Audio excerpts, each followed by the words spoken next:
6 जून शुक्रवार कि निर्जला एकादशी हरी दूब घास का बहुत ही जबरदस्त चमत्कारी उपाय जो हाल ही में गुरुजी ने बताया।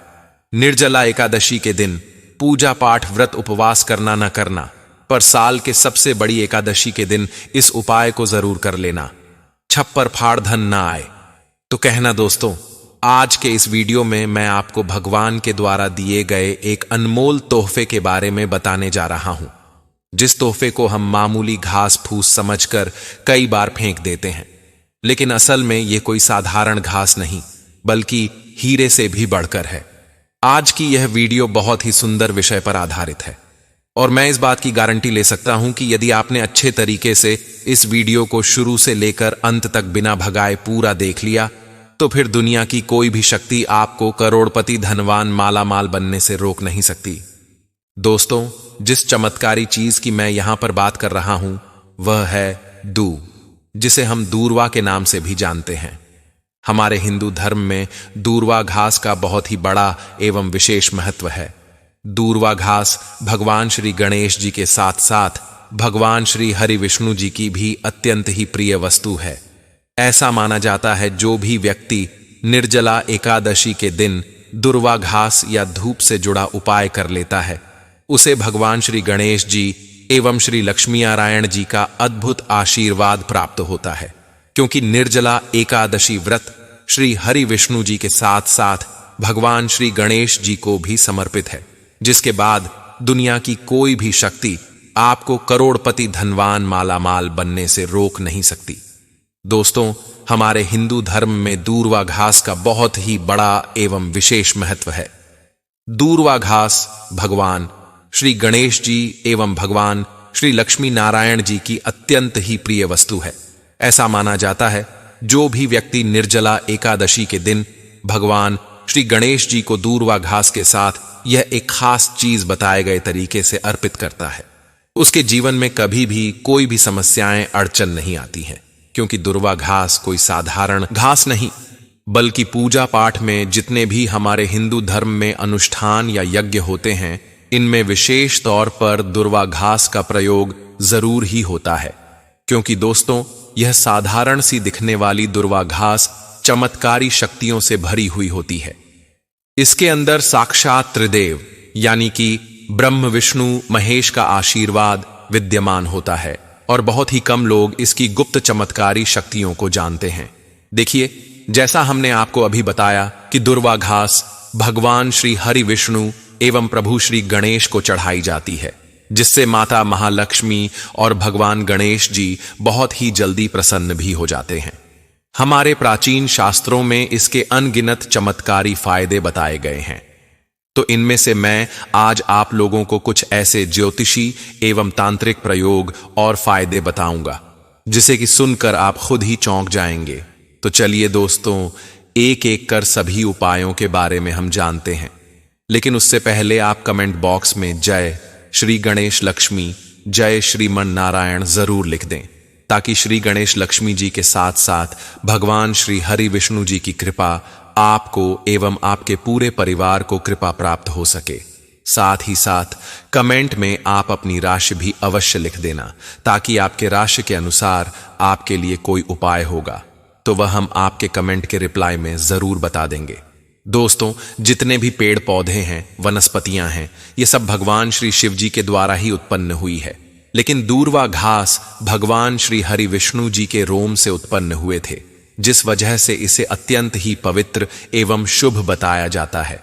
जिस वजह से सभी वनस्पतियों में यदि किसी वनस्पति का विशेष महत्व है तो वह है दूर्वा घास का है। दोस्तों, दूर्वा घास हमारे भारतवर्ष में यहां वहां हर जगह आसानी से देखने को मिल जाती है।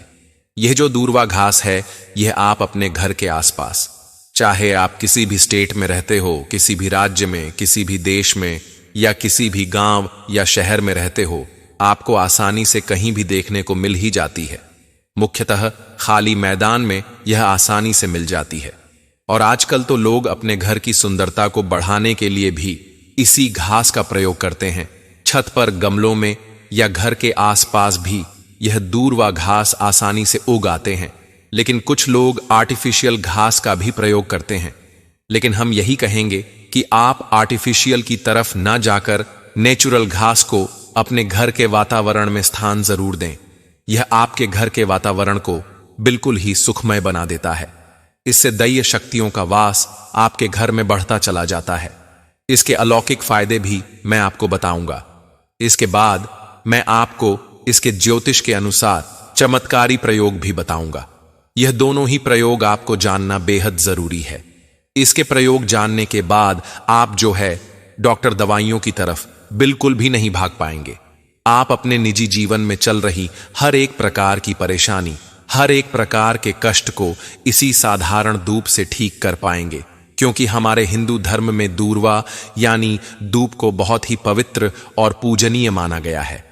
दूर्वा प्रथम पूज्य विघ्नहर्ता भगवान गणेश को बेहद प्रिय है।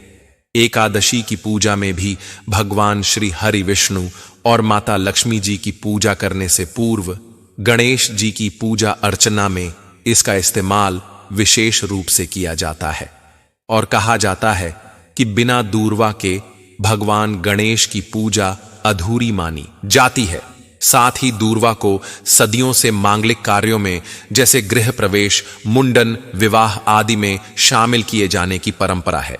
हमारे देश में ऐसा कोई मांगलिक कार्य नहीं है जिसमें हल्दी और धूप की जरूरत ना पड़ती हो। इसके अलावा शुक्रवार निर्जला एकादशी तिथि के दिन भगवान गणेश जी की पूजा के दौरान उनको दूर्वा अर्पित करने से वे बहुत ही शीघ्र प्रसन्न होते हैं, क्योंकि एक तो एकादशी का पवित्र दिन, ऊपर से माता लक्ष्मी जी का सबसे प्रिय दिन शुक्रवार, जिस वजह से इस उपाय को करने की महत्वता कई गुना बढ़ जाती है। बस दोस्तों, आपको इस वीडियो को शुरू से लेकर अंत तक पूरा बिना भगाए देखना है। यदि आपने वीडियो को आधा अधूरा छोड़ दिया तो हो सकता है कि आपको इस उपाय को करने का संपूर्ण फल प्राप्त ही ना हो, क्योंकि दूर्वा के कुछ उपाय भी बेहद चमत्कारी माने गए हैं। चलिए जानते हैं दूर्वा के इन चमत्कारी उपायों के बारे में। देखिए दोस्तों, यह जो उपाय आज हम आपको बताने वाले हैं वह आपके जीवन में चल रही आर्थिक संकटों को दूर करने के लिए है। यदि आपके घर में पैसा नहीं टिक रहा और घर पर आर्थिक संकट बना हुआ है तो आप भगवान गणेश को इस शुक्रवार ज्येष्ठ माह के शुक्ल पक्ष की एकादशी यानी कि निर्जला एकादशी के शुभ अवसर पर 5 दूवा में 11 गांठें लगाकर चढ़ाएं। ज्योतिष के अनुसार ऐसा करने से आपको आर्थिक संकट से शीघ्र ही छुटकारा मिलेगा। वहीं यदि मन में कोई इच्छा है जो आप चाहते हैं कि पूर्ण हो जाए, लेकिन किसी कारणवश आपकी कोई इच्छा पूर्ण नहीं हो पा रही, अब आपकी वह इच्छा सेहत या संतान से जुड़ी हुई हो सकती है, या फिर आपकी कोई विशेष मनोकामना भी हो सकती है। मतलब जो भी जैसे भी मनोकामना हो, उसके पूर्ति के लिए यह उपाय आप जरूर करें। तो करना क्या है कि आपको दूर्वा घास को गाय के दूध में मिलाकर उसका लेप बना लेना है। फिर उसे तिलक के रूप में माथे पर निर्जला एकादशी के दिन ओम गण गणपतये नमः इस मंत्र का जाप करते हुए लगाएं। मान्यता है कि इससे आपकी जो भी मनोकामना होगी वह शीघ्र अतिशीघ्र पूर्ण हो जाएगी। चलिए दोस्तों, अब हम बढ़ते हैं अपने अगले उपाय की ओर।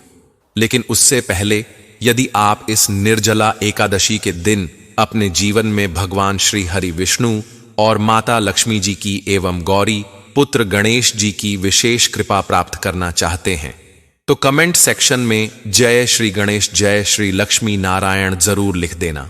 दोस्तों, यह जो उपाय हम आपको भी बताने वाले हैं, यह उपाय घर परिवार में शांति स्थापित करने के लिए, घर परिवार में कलह क्लेश को मिटाने के लिए ज्योतिषियों द्वारा बताया गया अचूक रामबाण उपाय है। तो यदि आपके घर में भी हमेशा लोग एक दूसरे से लड़ाई करते रहते हैं, भाईयाई में बनती ना हो या पति के बीच में ही हमेशा लड़ाई झगड़ा होता रहता हो, तो यह उपाय आपको इस निर्जला एकादशी तिथि के दिन जरूर कर लेना चाहिए। अच्छा दोस्तों, जब भी किसी दो व्यक्ति के बीच में लड़ाई झगड़ा होता है या फिर घर में क्लेश की स्थिति उत्पन्न होती है, तो इतना आप मानकर चलिए कि लड़ाई झगड़ा करने वाले व्यक्ति के जन्म कुंडली में मंगल और राहु की स्थिति सही नहीं चल रही है। और अगर इन दोनों ग्रह को शांत नहीं किया गया समय पर, तो यह पूरे घर परिवार को बर्बाद तक कर सकते हैं। इसीलिए दोस्तों, आपको इस शुक्रवार निर्जला एकादशी के दिन मंगल और राहु को शांत करने के लिए गाय को अपने हाथों से दूर्वा की हरी घास अवश्य खिलानी चाहिए। ऐसा करने से आपको ग्रह क्लेश से मुक्ति मिलेगी और परिवार में प्रेम की भावना बढ़ेगी। ठीक है ना? तो चलिए दोस्तों, अब हम जानते हैं अपने अगले उपाय के बारे में। देखिए दोस्तों, यह उपाय जो हम आपको भी बताने वाले हैं, यह उपाय खास करके उन लोगों के लिए है जिनके जीवन में धन की तंगी चल रही हो। यदि आप व्यापारी हैं, लेकिन यदि आपका व्यवसाय कुछ दिनों से सही नहीं चल रहा है, धंधे में मंदी आ गई है, या लोग पैसे लेकर आपका उधार वापस नहीं कर रहे, या फिर आप नौकरी पेशे वाले हैं लेकिन आपकी तनख्वाह बहुत कम है, पैसे आते तो हैं लेकिन वह पैसे महीने के अंत तक कहां खर्च हो जाते हैं पता ही नहीं चलता। यदि परिवार के भरण पोषण के बाद आप अपने लिए, अपने परिवार के लिए कुछ पैसे जमा नहीं कर पा रहे हैं, तो आपको यह उपाय आजमाकर जरूर देखना चाहिए। क्योंकि अगर आप बहुत ज्यादा खर्च कर रहे हैं और कुछ भी सेविंग्स नहीं हो पा रही है, भविष्य के लिए यदि पैसे नहीं जुड़ रहे हैं, तो बहुत हद तक संभव है कि माता लक्ष्मी आपसे प्रसन्न नहीं है। साथ ही साथ यह भी संभव है दोस्तों कि आपकी कुंडली में बुध और शुक्र ग्रह कमजोर है। अब देखिए, बुध और शुक्र ग्रह को शक्तिशाली बनाने का और जीवन में स्थायी लक्ष्मी का वास बनाने का सबसे बेहतरीन उपाय हम आपको बताने वाले हैं। ज्योतिष के अनुसार धन प्राप्ति का अपना उद्देश्य पूरा करने के लिए आप इस बार की शुक्रवार निर्जला एकादशी के दिन गणेश जी को 11 या 21 दूआ चढ़ाएं। ध्यान रहे कि चढ़ाई गई प्रत्येक दूर्वा जोड़े में हो। इससे भगवान गणेश की असीम कृपा प्राप्त होती है और आपके जीवन में स्थायी लक्ष्मी का वास हो जाएगा। इसके बाद ना ही सिर्फ आपके जीवन में धन का आगमन होगा, बल्कि जो पैसे आप कमाएंगे उसमें आपको बरकत भी मिलेगी। वीडियो में आगे बढ़ते हुए जानेंगे हम कुछ और उपायों के बारे में, लेकिन उससे पहले दोस्तों, हम इस चमत्कारी दूर्वा घास के बारे में कुछ और जानकारी आपको बताते हैं। दोस्तों, शास्त्रों में ऐसा वर्णित है कि समुद्र मंथन के दौरान दूर्वा घास पर अमृत की कुछ बूंदें गिर गई थीं, जिसके बाद से ही इसमें अलौकिक एवं दिव्य शक्तियों का वास हो गया। एक अन्य कथा अनुसार एक बार अन्नलासुर नामक राक्षस ने देवताओं और आश मुनियों को आतंकित करना शुरू कर दिया। उसके अत्याचार से पूरी सृष्टि भयभीत हो गई। देवताओं ने भगवान गणेश से इस समस्या का समाधान करने की प्रार्थना की। भगवान गणेश ने अन्नलासुर का संहार करने के लिए उसे अपने पेट में निगल लिया, लेकिन अन्नलासुर के शरीर से उत्पन्न प्रचंड गर्मी के कारण भगवान गणेश को असहनीय कष्ट हुआ। इस पीड़ा को शांत करने के लिए आर्षि मुनियों ने दूर्वा घास का उपयोग किया। उन्होंने दूर्वा का लेप भगवान गणेश के शरीर पर लगाया और उनकी पीड़ा तुरंत समाप्त हो गई। इससे प्रसन्न होकर भगवान गणेश ने वरदान दिया कि दूर्वा घास उन्हें अर्पित करने वाले भक्तों की समस्त बाधाएं दूर होंगी और उनकी मनोकामनाएं पूर्ण होंगी। तब से दूर्वा को गणेश पूजन में अनिवार्य माना जाता है। साथ ही साथ आपने देखा भी होगा कि कई लोग जो साधक होते हैं, जो जंगल में रहते हैं, जो लोग अपनी साधना को संपन्न करते हैं, ऐसे लोग अपनी जीवन शैली में दूर्वा घास का प्रयोग जरूर ही करते हैं। किस प्रकार से प्रयोग करते हैं? जैसे जो साधक लोग होते वह लंबे समय तक देवी देवताओं का अनुष्ठान करते ही रहते हैं, साधना करते रहते हैं। वह चाहते हैं कि उन्हें भूख ना लगे, लंबे समय तक उन्हें प्यास ना लगे और उन्हें खाने पीने की जरूरत ही ना पड़े। तो ऐसे व्यक्ति आज भी जो जंगल में रहते हैं, संत महात्मा लोग, ऐसे लोग दूर्वा घास के रस का प्रयोग करते हैं। दूर्वा घास का रस निकाल करके वह उसका पान करते हैं, यानी कि उसे पी है, जिसकी वजह से 21 दिनों तक वे भूखे रह सकते हैं। आप 21 दिन तक साधना को संपन्न कर सकते हैं।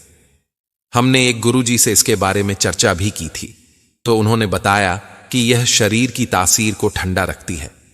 यह हमारे बुद्धि को भी तीव्र करने का काम करती है। दोस्तों, भगवान श्री गणेश की बुद्धि की तरह ही आपकी भी बुद्धि बढ़ जाएगी। इसका प्रतिदिन रसपान करने से मन भी शांत रहता है।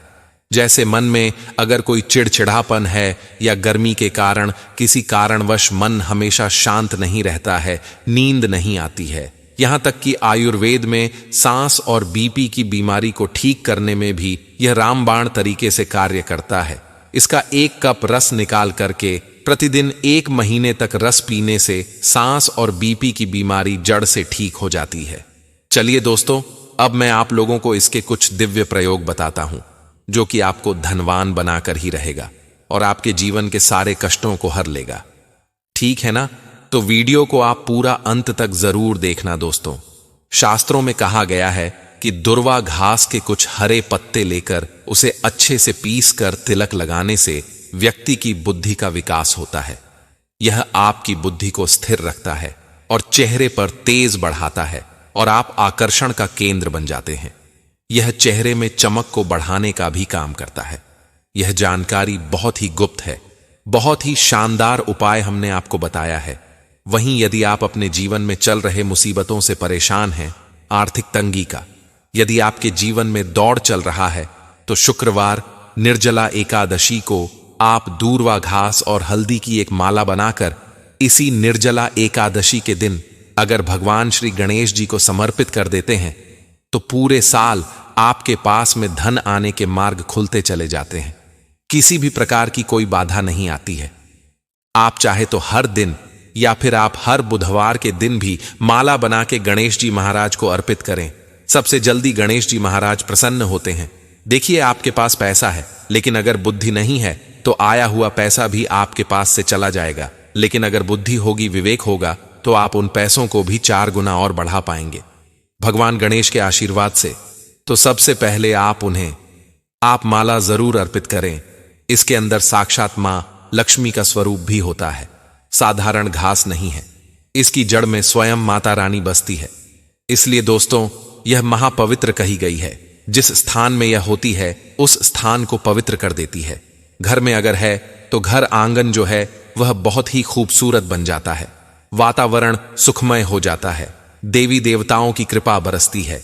जहां यह घास होती है वहां भगवान गणेश और मां लक्ष्मी का वास जरूर होता है। इसके हर एक कण कण में भगवान गणेश बसते हैं। दोस्तों, आप इसे अपने पर्स में भी जरूर रखा कीजिए। यह आपके अतिरिक्त खर्चों को रोकने का भी काम करती है। इसे 6 जून शुक्रवार निर्जला एकादशी के दिन प्रातः काल में पीस करके गुप्त प्रयोग बता रही हूं। बहुत ध्यान से सुनिए, हमेशा काम आएगा। याद रखिएगा, इसे निर्जला एकादशी की सुबह इसकी जड़ को पीस करके इसका रंग निचोड़ करके ही यह शरीर को जितनी भी आपके शरीर में जो दिव्य शक्तियां हैं उनको जागृत कर देती है, जिसे हम कुंडलिनी जागरण भी बोलते हैं। यह प्रातः ब्रह्म मुहूर्त में उठकर या शाम के वक्त में ही आपको करना होगा। अब इस अगले उपाय के लिए आपको 21 धूप आपको लेनी है। 21 धूप के जो पत्ते होते हैं उन्हें आप लें। उसके साथ में 1 गांठ हल्दी, 1 का सिक्का और 5 इलायची लेनी है और 7 लौंग आप है। और इन सभी चीजों को एक लाल रंग के कपड़े पर रखकर इसकी एक पोटली बना लें। इसके बाद इस पोटली को आप श्री हरि विष्णु और भगवान गणेश के चरणों में एक रात्रि के लिए रहने दें। और अगले दिन इस पोटली को उठाकर आप अपने व्यापार वाले स्थान पर या जहां पर भी आप अपने पैसे रुपए रखते हैं वहां पर ले जाकर आप इसे रख दें। आप चाहे तो हर एकादशी को इसे बदल सकते हैं या फिर लगभग 1 साल तक इसे आप वहीं पर रहने दें। लेकिन 1 साल से ज्यादा आप इसे वहां नहीं रहने दें। आप इस पोटली को बदल दें, आप मानकर। चलिए दोस्तों, यह इतनी सिद्ध पोटली होती है कि इसके प्रयोग मात्र से अगर आपने किसी स्थान पर इसे रख दिया तो खुद ब खुद लक्ष्मी खींची हुई चली आती है और लक्ष्मी के साथ भगवान गणेश आपको मिलते हैं। उनका आशीर्वाद मिलता है। तब तो सोने पर सुहागा है। वहीं कुंडली में बुध ग्रह की स्थिति को मजबूत बनाने के लिए इस ज्येष्ठ माह के इस निर्जला एकादशी व्रत के दिन गणेश मंदिर में जाकर दूर्वा की 11 डंठल अर्पित करें। ऐसा करने से गणेश जी प्रसन्न होते हैं और बुध दोष भी समाप्त हो जाता है। गणेश जी को दूर्वा चढ़ाने के लिए साफ जगह से ही दूर्वा घास तोड़ें। वहीं परिवार में लड़ाई झगड़ा होता रहता है या पारिवारिक सदस्यों के बीच प्रेम भाव खत्म हो गया है तो निर्जला एकादशी के दिन गाय को हरी दूर्वा घास खिलाएं। ऐसा करने से गृह क्लेश दूर होता है और लोगों के बीच आपसी प्रेम की भावना बढ़ने लगती है। वहीं यदि आप नौकरी करते हैं या अपना कोई व्यवसाय चलाते हैं लेकिन उसमें आपको उन्नति नहीं मिल रही, प्रमोशन नहीं मिल रहा, तो आप नौकरी व व्यापार में उन्नति के लिए इस निर्जला एकादशी तिथि के दिन 11 या 21 गांठ दूर्वा की अर्पित करें। लेकिन इस बात का ध्यान रखें कि हर दूर्वा जोड़े में ही हो। ऐसा करने से भगवान गणेश का आशीर्वाद मिलता है और कार्य क्षेत्र में प्रभाव व प्रताप बढ़ता है। दोस्तों, गुरुजी कहते हैं कि मंगलवार, गुरुवार और शुक्रवार के दिन अगर एकादशी पड़ जाए तो जितना इस दिन माता लक्ष्मी प्रसन्न होती है उतना ही 3 काम करने से क्रोधित हो जाती है। धर्मशास्त्र में कुछ कार्यों को करने की मनाही होती है जिसके बारे में शायद कम ही लोग जानते होंगे। हिंदू धर्म में शुक्रवार का दिन भगवान श्री लक्ष्मी नारायण जी का माना गया है। इसीलिए इस दिन घर में सुख समृद्धि के लिए भगवान श्री हरि विष्णु और माता लक्ष्मी जी की विशेष पूजा अर्चना करने के साथ ही निर्जला एकादशी के व्रत भी रखे जाते हैं।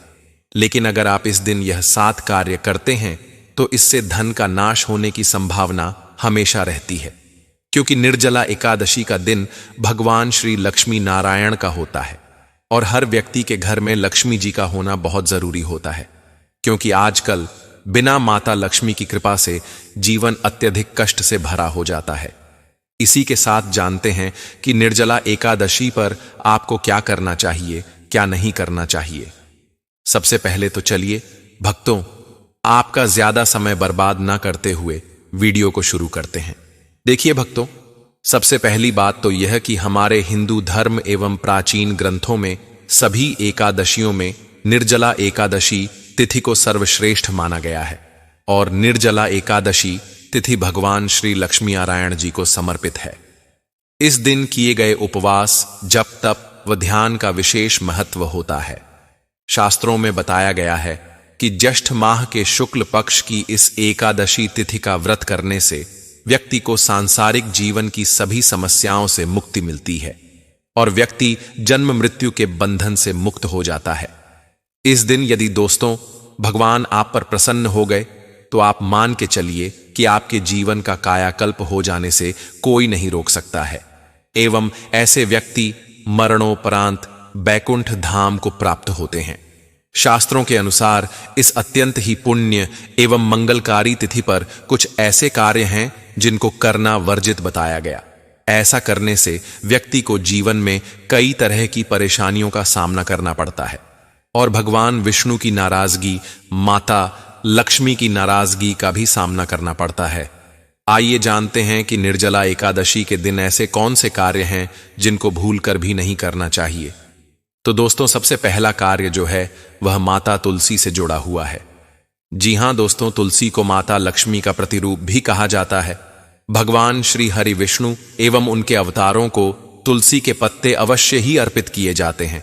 लेकिन इस बात का आपको विशेष रूप से ध्यान रखना चाहिए कि किसी भी एकादशी तिथि, खास करके साल की सबसे बड़ी एकादशी यानी कि निर्जला एकादशी के दिन आप या आपके परिवार के कोई भी सदस्य तुलसी के पत्तों को, तुलसी की मंजरी को ना तोड़े, ना ही उन्हें स्पर्श करें। भगवान श्री हरि विष्णु जी की पूजा एवं प्रसाद के लिए आप दशमी तिथि यानी कि 5 जून गुरुवार के दिन ही तुलसी के पत्तों को तोड़कर रख लें या तुलसी के समीप गिरे हुए पत्तों का उपयोग कर लें। लेकिन निर्जला एकादशी के दिन भूलकर भी माता तुलसी को स्पर्श ना करें। साथ ही इस दिन तुलसी माता में जल अर्पित करने की भी मनाही है, यानी कि इस दिन आपको माता तुलसी में जल अर्पित नहीं करना चाहिए, क्योंकि निर्जला एकादशी के दिन माता तुलसी भगवान श्री हरि विष्णु जी के लिए अखंड निर्जला उपवास रखती हैं और तुलसी में जल अर्पित करने से उनका यह व्रत खंडित हो जाएगा, जिससे आपको पुण्य के बदले माता के क्रोध का सामना करना पड़ सकता है। हालांकि इस दिन माता तुलसी की धूप दीप दिखाकर पूजा की जाती है, तो वह आप जरूर करें। शाम के वक्त माता तुलसी के समक्ष देसी घी का दीपक प्रज्वलित करें। लेकिन महिलाएं भूलकर भी निर्जला एकादशी के दिन बाल खोलकर तुलसी मैया की पूजा ना करें, इससे उल्टा आपको दोष लग सकता है। चलिए जानते हैं दूसरी गलती के बारे में, जिसे कि हमें निर्जला एकादशी के दिन नहीं करना चाहिए। हमारे ब्रह्म वैवर पुराण एवं पद्म पुराण में स्पष्ट लिखा हुआ है कि निर्जला एकादशी तिथि का दिन स्वयं भगवान श्री लक्ष्मी नारायण जी का दिन होता है। ऐसे में यदि कोई भी व्यक्ति गलती से भी मांस मदिरा का प्रयोग करता है तो व्यक्ति 7 जन्मों तक वंशहीन हो जाता है और ऐसे लोग आकस्मिक दुर्घटना के शिकार भी हो सकते हैं। इसीलिए निर्जला एकादशी के दिन महिलाएं एवं पुरुष घर में तामसिक चीजों का प्रयोग ना करें और ना ही अपने घर के किसी भी सदस्य को करने दें। ठीक है ना? चलिए दोस्तों, अब हम जानते हैं तीसरी गलती के बारे में, जिसे कि आपको इस निर्जला एकादशी के दिन भूल कर भी नहीं करनी चाहिए। तो देखिए दोस्तों, निर्जला एकादशी के दिन निर्जला उपवास रखकर भगवान श्री लक्ष्मी नारायण जी की पूजा आराधना करने से व्यक्ति को श्रेष्ठ पुण्य फलों की प्राप्ति होती है। लेकिन धर्म शास्त्रों में कुछ खास लोगों के बारे में बताया गया है जो यदि इस निर्जला एकादशी का व्रत रख लेते हैं तो इसका खामियाजा उनके पूरे परिवार को भुगतना पड़ सकता है। तो दोस्तों, सबसे पहले निर्जला एकादशी का व्रत गर्भवती स्त्री को बिना पानी पिए नहीं करना चाहिए। इससे गर्भ में पल रहे शिशु पर बुरा प्रभाव पड़ सकता है। यदि व्रत रखना आवश्यक हो तो एक बार अपने चिकित्सक से परामर्श जरूर ले लें। वहीं दोस्तों, दूध पीते बच्चे एवं अपने बच्चों को स्तनपान कराती महिलाएं, दवाइयों पर निर्भर बुजुर्ग लोगों को भी निर्जला एकादशी का व्रत बिना पानी पिए नहीं करना चाहिए। इसके बजाय आप फलाहार कर सकते हैं, क्योंकि दोस्तों इस बार निर्जला एकादशी का व्रत 12 घंटे से भी अधिक समय तक रखा जाएगा। जी हां दोस्तों, वैदिक पंचांग के अनुसार एकादशी तिथि की शुरुआत 6 जून को रात 2:15 पर होगी। वहीं इस तिथि का समापन अगले दिन यानी 7 जून को सुबह 4:47 पर होगा। लेकिन सुबह 4:47 से लेकर 11:43 तक हरिवासर यानी कि द्वादशी तिथि के पहले 1/4 भाग के होने की वजह से इस वक्त में पारण नहीं किया जा सकता है, क्योंकि इस वक्त में पारण करने से आपको व्रत को करने का कोई भी पुण्य प्राप्त नहीं होगा और आपका व्रत रखना व्रत ना रखने के बराबर हो जाएगा। इसलिए भक्तों, व्रत का पारण आप लोग 7 जून को सुबह 11:40 से लेकर 4:31 के बीच में ही करें। साथ ही साथ यदि आप महिला हैं और पीरियड्स के दौरान निर्जला एकादशी आ गई है तो ऐसे में आप चाहे तो फलाहार या निर्जला उपवास रख सकती हैं। बस आपको निर्जला एकादशी की पूजा इस दिन नहीं करनी चाहिए एवं ना ही पूजन सामग्री को हाथ लगाना चाहिए। वहीं दोस्तों, निर्जला एकादशी के दिन आपको अपना मन शांत रखना चाहिए। इस दिन किसी से भी लड़ाई झगड़े या कलह क्लेश नहीं करना चाहिए। निर्जला एकादशी के व्रत में श्री लक्ष्मी नारायण एवं भगवान भोलेनाथ जी की पूजा में काले रंग के वस्त्रों का इस्तेमाल नहीं करना चाहिए। इस दिन पूजन के दौरान लाल या पीले रंग के कपड़ों का प्रयोग करना चाहिए। साथ ही साथ दोस्तों, निर्जला एकादशी के दिन आपको अपने घर के मुख्य द्वार पर कभी भी जूते चप्पल नहीं रखने चाहिए, झाड़ू भी नहीं रखनी चाहिए। अगर कोई व्यक्ति अपने घर के मुख्य द्वार पर अगर झाड़ू रख देते हैं या फिर चप्पल रख देते हैं तो माता लक्ष्मी तुरंत वापस लौट जाती है और माता लक्ष्मी क्रोधित अवस्था में लौटती है।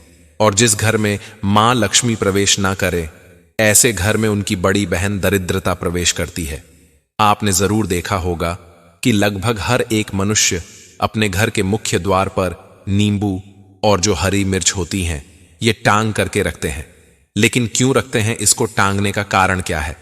तो देखिए दोस्तों, नींबू और हरी मिर्च दरिद्रता का आहार है और जब उनको अपना आहार मुख्य द्वार पर ही मिल जाएगा तो उन्हें आपके घर के अंदर आपके रसोई में प्रवेश नहीं करेंगी।